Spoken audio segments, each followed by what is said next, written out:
Welcome back. You're watching Startup Central right here on ET Now with me, Sumita Karir. And on to our final segment on the show. We speak with Priyank Kharge, Karnataka's IT minister. In fact, I had this conversation with him on Friday when we spoke about how the state government is planning on restricting social media usage for children. Should they be looking at it? Should they be not? And what's the timeline that the government is looking at with respect to implementing that policy? We also spoke about the sexual harassment incident at TCS and how the government is going to look at more proactively ensuring that guidelines related to Vishaka are actively followed at companies, whether IT companies or the other companies. In fact, we also spoke about how the state is zooming in on the GCC push. Here's a slice of that conversation that I had with Mr. Kharge. Take a look.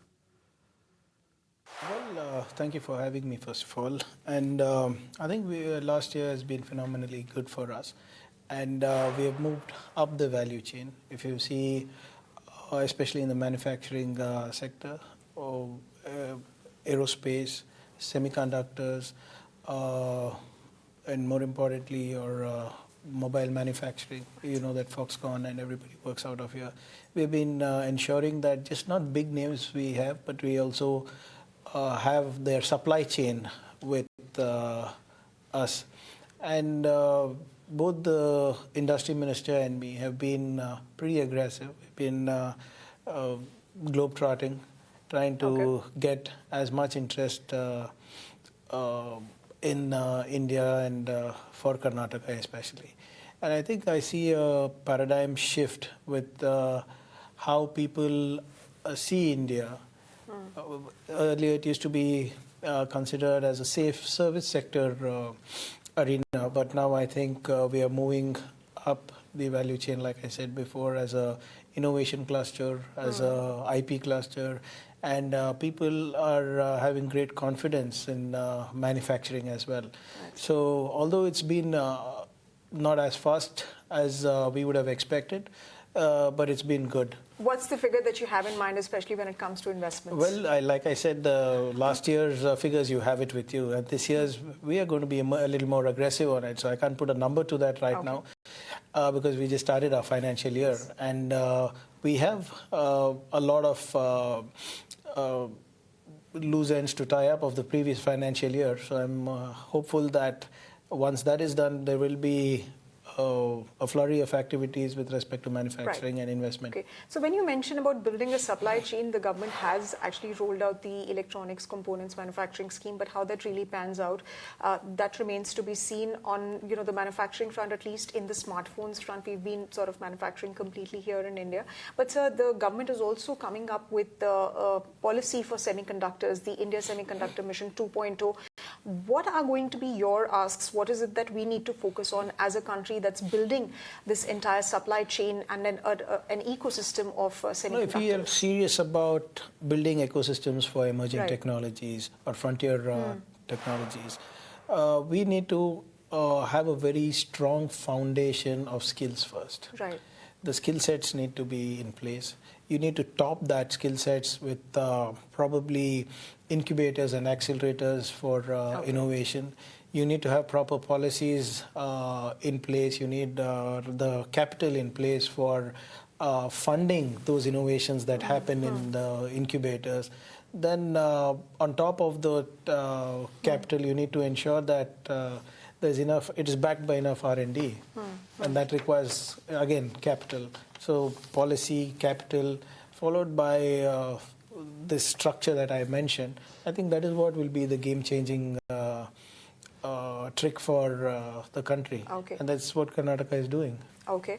So let me also talk to you about the Middle East war. The West Asia war has, of course, sort of disrupted supply chain to a great extent. The raw material prices have gone up, which is also impacting certain industries, the smartphone industry in particular. We're just hearing news about how, phones are going to get more expensive, and that is something that we're seeing everywhere. But sir, are you incentivizing these companies that are based in the Middle East, because we've seen attacks on companies, on data centers this time as well, to come here in India, perhaps look at this as a geography? Our policies are already in place. Okay. So they just have to reach out to us. And we have been proactively doing the same as well. But it's just not about data centers and electronics manufacturing. Even SMEs and MSMEs across the supply chain are being disruptive. And take Surat, for example, or Morbi, for example. Similarly, the SMEs cluster in Bengaluru is also being affected. It's just not about bigger companies who are manufacturing chips, smaller companies who are supplying, who act as a supply chain for them, who are dependent on rare earth materials, who are dependent on materials, gases, chemicals. They're all being affected. And we are having a conversation with them. And they are also hoping that this 2-week ceasefire would thaw things down. But I don't know. They're also figuring this out. Right. Of course, uncertainty on that front remains. But let me sort of, veer this conversation in a completely different direction. And that's going to be one of the key policy changes that you're looking at with respect to social media usage by kids. Under the age of 16, you're looking at regulating social media, restricting the use of social media. What is the government's intent behind bringing about that decision, that change in policy? And by when do you expect the rollout of this policy? Have you begun consultations with social media companies? Have you begun those kind of meetings? So close to around 1.8 crore people under the age of 17 are there in Karnataka. And out of which more than 70-80% of them are on social media. And the national survey says that close to 54% of them are exposed to inappropriate content. More than 46% fall prey to cyberbullying and digital arrest that is becoming extremely common now. And I think that it is time that the companies whose public policy states that this kind of content should not be viewed by kids, that needs to be implemented. And another survey says that more than the kids spend more than 4 hours a day on social media alone. Forget the other e-learning part of it. Only on social media, and as early as 5 years, 4 years.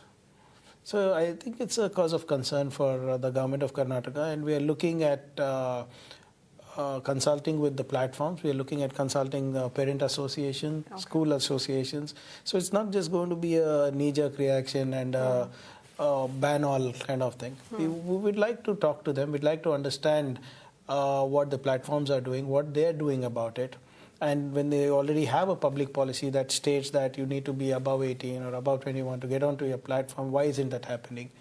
And if that is happening, why are your algorithms showing inappropriate content?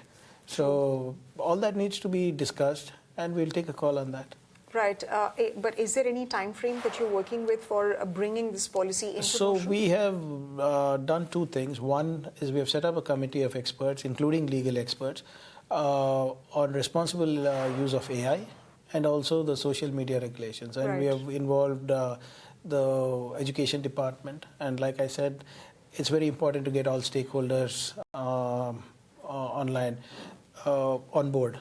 And more importantly, it's not that we want to regulate them or ban them. They've also been a great help, especially for digital learning, empowering women, SHG groups for marketing and other things.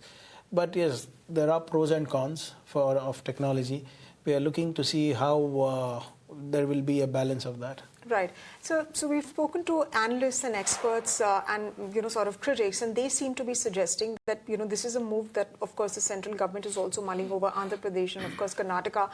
The one criticism that they come up with is the fact that, kids could also be using multiple devices, if not one. And, technology has become very advanced to sort of bypass the kind of blockage. I completely agree with them. I mean, look at what the government ended up doing with respect to real money gaming. Yes. All right. We don't want the kids to go on unregulated platforms. These things are regulated, right? Your Instagram, your Meta, your WhatsApp, your Snapchat, your Discord, whatever is the social platform.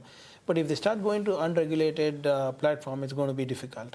That's exactly what happened with the real money gaming. You had a knee-jerk reaction and you banned everything, and now the people are going and playing on servers that are placed in China or Eastern Europe. They're losing money, they're getting conned, and there's nothing So how will anybody you can do. maintain that balance? How will that balance be struck? So, like I said, without due consultations from the social media platforms, we need to put responsibility on everyone and ourselves.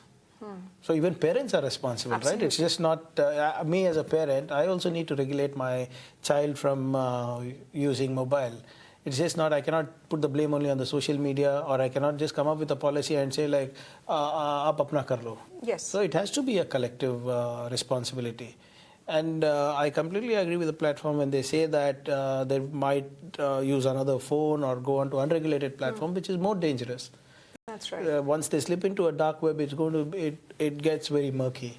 Absolutely. And we don't want our children doing that. And you do have AI as well. So essentially a balanced approach is what you'll be looking at once the consultations begin. So just one final question, and this is essentially on what's really happening in the IT industry. Two companies to be specific, some allegations have been made. These are disturbing allegations related to mental harassment, sexual harassment that has come about from these companies. These companies are given clarification as well that such behavior is not going to be tolerated, and investigations are going on. Do you think there is a need to sort of tighten the noose, or perhaps, monitor whether these POSH guidelines are actually followed? Because that's been there is already a rule for that. The Vishaka guidelines, the case guidelines are very clear. Yeah, we need to, as governments, as state governments or as central government, we need to keep ensuring that they are following that. So you need to keep sending them reminders, you need to keep sending them circulars, you need to send those committees once in a while to check on that. But yes, it is disturbing to know that these things are happening in reputed companies, because they do have committees that the employees can go speak to. And if that mechanism is not working, it is a cause of worry. And like you rightly said, any kind of harassment, mental or sexual, should not be tolerated. Well, that was Minister Priyank Kharge, who was speaking about how restricting social media usage for children is not going to be a knee-jerk reaction. There's going to be consultations with industry stakeholders and parents' associations on how the policy can be framed and implemented. More importantly, it is not going to be a blanket ban approach that the government is going to be following. But the moot question is, should the government, central or state government, should the governments be tasked with restricting social media usage for kids, or is the state overreach? Can banning ensure less social media use by children? Ladies and gentlemen, we leave you with those thoughts to ponder over. Meanwhile, from me and the entire team of Startup Central, goodbye and thank you very much for watching.